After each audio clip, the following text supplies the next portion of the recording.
Hello दोस्त, आज फिर हम लोग बायोसावर्त के अनुप्रयोग पढ़ रहे थे।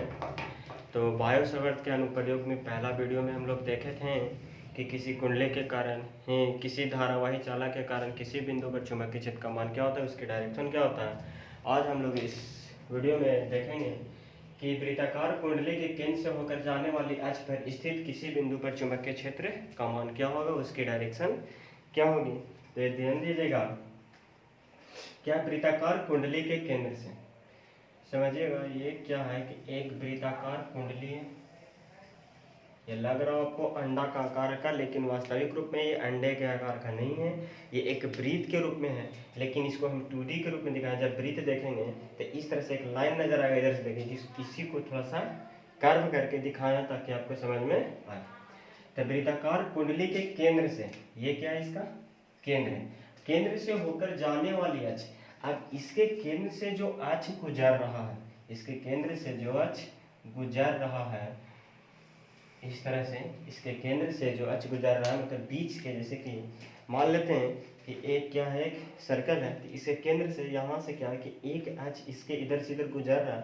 तो उसके अक्ष के किसी बिंदु पर मान लेते हैं कि कोई एक पॉइंट है यहाँ पे P, एक कोई पॉइंट है P, तो इसके केंद्र के अक्ष से गुजरने वाली किसी बिंदु पर क्या है, चुंबकीय क्षेत्र का मान बताना है। तो यही P बिंदु पर इस वृत्ताकार कुंडली के कारण क्या बताना है, चुंबकीय क्षेत्र का वैल्यू ज्ञात करना है। तो देखते हैं कितना होगा। तो मान लेते हैं कि ये जो वृत्ताकार कुंडली है, इसकी त्रिज्या कैपिटल है। मान लेते हैं कि ये सेंटर क्या है, O नाम रखिए। O से P की दूरी मान लेते हैं x। क्या मान लिए, x मान लेते हैं, क्या है ये x। यहाँ से कितना मान लिए, r, त्रिज्या कितना r, O से P के बीच की दूरी, मतलब कि जिस बिंदु पे हमको चुंबकीय क्षेत्र बताना है उस बिंदु की दूरी कितना मान लिया हम लोग, x मान लिए हैं सेंटर से।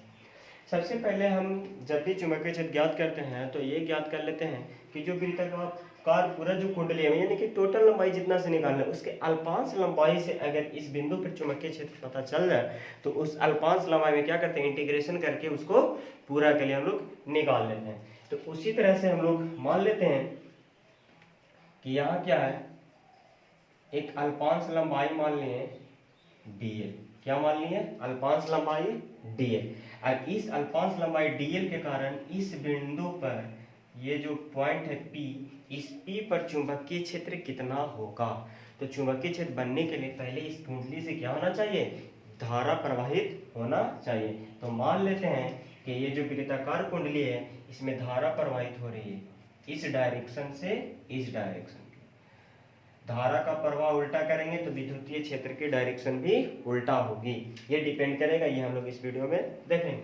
तो मान लेते हैं कि I करंट इधर से घूमकर इधर की ओर धारा यानी कि प्रवाह हो रहा है। अब इस dl के कारण इस पॉइंट पे चुंबकीय क्षेत्र का वैल्यू कितना होगा। तो हम लोग पिछले वीडियो में देखे थे कि किसी चालक के कारण किसी पॉइंट पे जब चुंबकीय क्षेत्र निकालना होता है तो dB = μ0/4 pi I dl sin theta, ये हम लोग फाइंड आउट कर लिए थे पिछले वीडियो में। तो उसी तरह से इस अल्पांश लंबाई के कारण P बिंदु पे हम लोग चुंबकीय क्षेत्र लिख सकते हैं, इतना ही होगा। क्या लिखते हैं, अल्पांश dl के कारण P पर चुंबकीय क्षेत्र dB = μ0/4 pi I dl sin theta, और बट्टा में कितना होगा, यहाँ से इसके बीच की दूरी मान लेते हैं कितना, r²। ये बाद में पुट करेंगे कि r² कितना होगा, कितना है r², इसके कारण यहाँ तक के। तो ये यहाँ से यहाँ तक के निकालें तो यहाँ के बीच की दूरी भी होगा कुछ।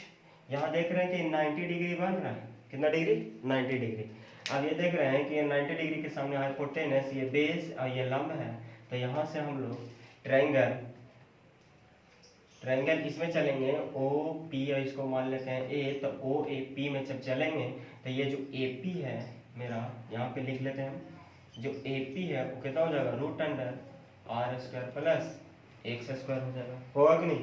ये जो यहाँ से यहाँ तक की लंबाई है, इसका जब रूट में इस तरह से निकालेंगे हम लोग पाइथागोरस थ्योरम लगा के, तो root under R square plus X square, तो इसका वैल्यू कितना हो गया, आर स्क्वायर प्लस में X square, R square plus X square. यहाँ तक की कोई दिक्कत नहीं होना चाहिए, देख रहे हैं। तो ये जो आर है, जिस क्या से निकाल रहे हैं, अल्पांश के कारण इस बिंदु पे, तो ये जो आर का वैल्यू है ये इसके बराबर होगा। तो इस जगह जब आर का वैल्यू पुट कर देंगे तो डीबी जो है वो डीबी म्यू नोट बटा 4 pi I D L sine theta बटा आर स्क्वायर, तो जब इसका रूट करेंगे तो हो जाएगा आर स्क्वायर प्लस में एक्स स्क्वायर, स्क्वायर से रूट कैंसिल। अब बात यहाँ पे आ रहा है कि थीटा कितना होगा। तो थीटा का मतलब हम समझाए थे, थीटा का मतलब होता है कि अल्पांश और अल्पांश से जो लाइन निकलती है जिस बिंदु पे निकालना है वो दोनों के बीच जो एंगल होता है। तो अल्पांश ये है, तो ये इस तरह से थोड़ी है, ये इस तरह से सर्कल में, जैसे कि ये सर्कल इस तरह से घुमा हुआ है, ये सर्कल इस तरह से, तो इस पे अल्पांश इस तरह से, और इससे क्या है कि ये लाइन निकला है पी बिंदु के लिए, तो इस तरह से कुछ निकला हुआ है, इस तरह से, यह है अल्पांश इधर क्यों, इससे बिंदु निकला पी क्यों, अब ये दोनों के बीच में कितना एंगल बन रहा है, 90 डिग्री। तो यहाँ जो थीटा होगा कितना डिग्री हो जाएगा, 90 डिग्री। तो जिसके कारण से जो डीबी हो जाएगा म्यू नोट बट्टा 4 पाई आई डी एल और बट्टा में आर स्क्वायर प्लस में X square. Equation number first. यहाँ तक कोई दिक्कत किसी को नहीं होना चाहिए। ये एपी निकाल चुके हम लोग, यहाँ से कोई दिक्कत नहीं होनी चाहिए। डीबी निकल गया, मतलब कि इस अल्पांश के कारण इस बिंदु पर कितना होगा। अब देखते हैं कि ये अल्पांश के कारण इस बिंदु पर चुंबकीय क्षेत्र म्यू नॉट बटा 4 पाई आई डी एल बटा R square plus X square. तो उसी तरह से एक अल्पांश यहाँ होगा dl, और इसके कारण भी इस बिंदु पर जो होगा चुंबकीय क्षेत्र R square plus X square दूरी, तो इसके कारण भी चुंबकीय क्षेत्र यहाँ पे लगेगा। तो अब ये दिक्कत हो जाता है कि किस तरह से निकालेंगे। तब सबसे पहले अब बात करते हैं डायरेक्शन की, कि ये जो चुंबकीय क्षेत्र dB है, यहाँ पे dB जो बन रहा है उसकी डायरेक्शन किधर की ओर हो। तो ये कुछ इस तरह से अल्पांश है, ये जो अल्पांश dl है वो कुछ इस तरह से है सर्किल पे, और इस डायरेक्शन में क्या है, चुंबकीय क्षेत्र निकालना है P बिंदु पर इस तरह से, और इसमें जो करंट है वो इधर से इधर की ओर प्रवाहित हो रहा है, मतलब कि इसके पीछे से लेके कैप की ओर। ध्यान देना, देखिए इधर से घूम के इधर जा रहा है, ये तो खुद ऐसा ही है, तो इस तरह से इधर जा रहा है। तो हम डायरेक्शन निकालने के लिए बताए थे कि जिस दिशा में करंट जा रहा है उस दिशा में अंगूठा रखो, और बाकी जिधर की ओर क्या है, जिधर की ओर हमको चुंबकीय क्षेत्र निकालना है उधर की ओर शेष अंगुली जिधर की ओर मुड़ेगा उधर की ओर होगा। तो सबसे पहले ये जो सर्किल बनाए हैं उसमें ये बताओ कि आगे कौन होगा। जैसे कि ये सर्किल है, इस तरह से मान ले सर्किल है, तो इस तरह से तो रखा हुआ, लेकिन इसका जो फ्रंट व्यू है इधर से अगर हम देखें तो ये नजर आएगा कि ये नजर आएगा, पहले ये ध्यान दें। तो देख रहे हैं कि इस पे तो अंदर ऊपर से जा रहा है, ये जो भाग है वो पीछे है, ये जो भाग है वो आगे है। करंट कहाँ से जा रहा है, इधर से इधर की ओर जा रहा है, इधर से इधर की ओर, देखिए इधर से इधर की ओर। तो जब इस तरह से होगा तो करंटवा इधर से इधर आ रहा है, तो अंगूठा इधर की ओर रखेंगे करंट के डायरेक्शन में, और शेष चार उंगली जिधर कौन मुड़ रहा है ऊपर की ओर। यहाँ देखिए इधर के रख रहा है, शेष उंगली ऊपर की ओर। तो यहाँ जो डायरेक्शन होगा डीबी पे, ये इसके परपेंडिकुलर होगा, ऊपर की ओर ये होगा डीबी।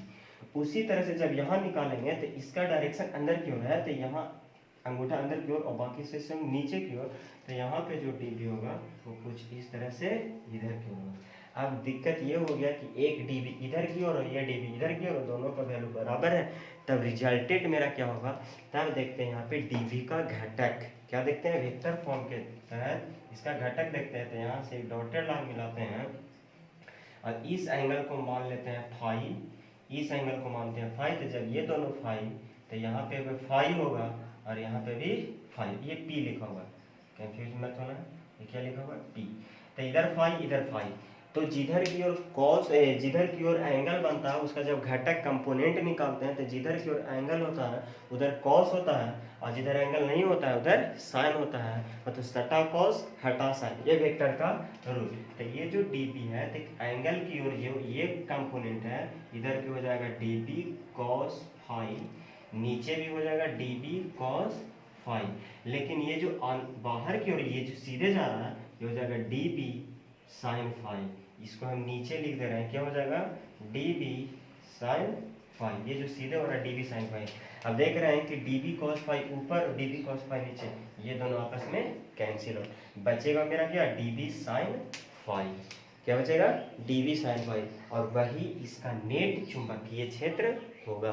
तो ये तो डी बी है, मतलब कि छोटा है, तो इसको बड़ा करने के लिए क्या करेंगे, तो यहाँ से क्या लिखेंगे कि नेट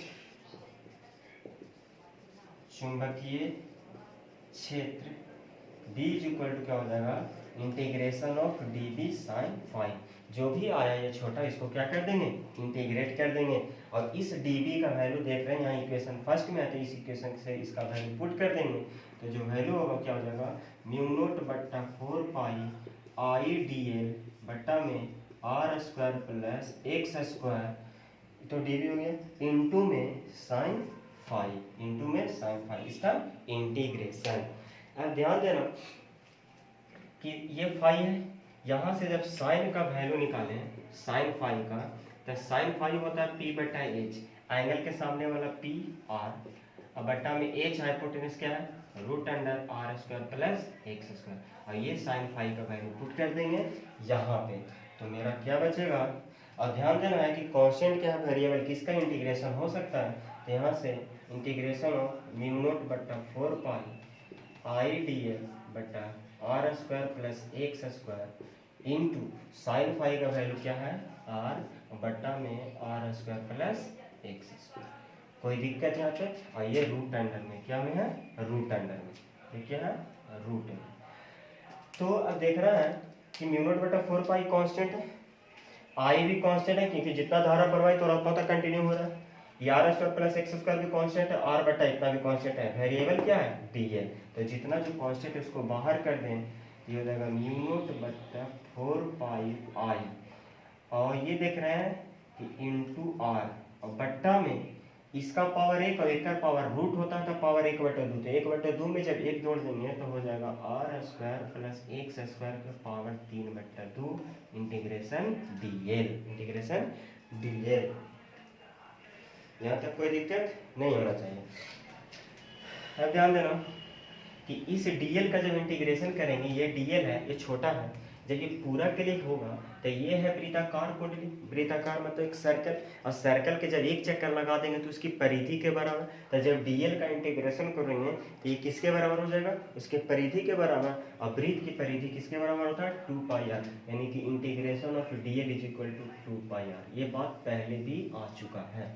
तो यहाँ पे वैल्यू पुट कर देंगे म्यू नोट बट्टा 4 पाई आई आर बट्टा में R square plus X square के पावर 3/2 गुना 2 पाई आर, क्या हो जाएगा 2 पाई आर, पाई से पाई खत्म, 2 दूनी 4, तो यहाँ से जो वैल्यू आ गया वो आ गया म्यू नोट बट्टा में 2 आई, और आर कितना हो जाएगा आर स्क्वायर, तो आई आर स्क्वायर, और बट्टा में कितना है R square plus X square के पावर 3/2, ये हो गया बाबू चुंबकीय क्षेत्र बी का वैल्यू कहाँ पे इस पॉइंट पे, इस वृत्ताकार कुंडली के कारण, इस वृत्ताकार कुंडली के केंद्र से जो एच जा रही है उस एच पर के किसी बिंदु पर जो चुंबकीय क्षेत्र होगा वो mu naught into I R square बटा 2 R square plus X square के पावर 3/2 के बराबर होता है। यहाँ तक एक स्क्रीनशॉट ले लीजिए, हो गया स्क्रीनशॉट हो गया। तो जब ये तो कुल हो गया, यही रिजल्ट के रूप में मिलेगा। ये एक कुंडली मतलब कि एक सर्किल है, इसलिए इतना है, अगर फेरों की संख्या n कर देंगे तो n से सिर्फ मल्टीप्लाई कर दिया जाता है, इसमें कोई बड़ी बात नहीं है।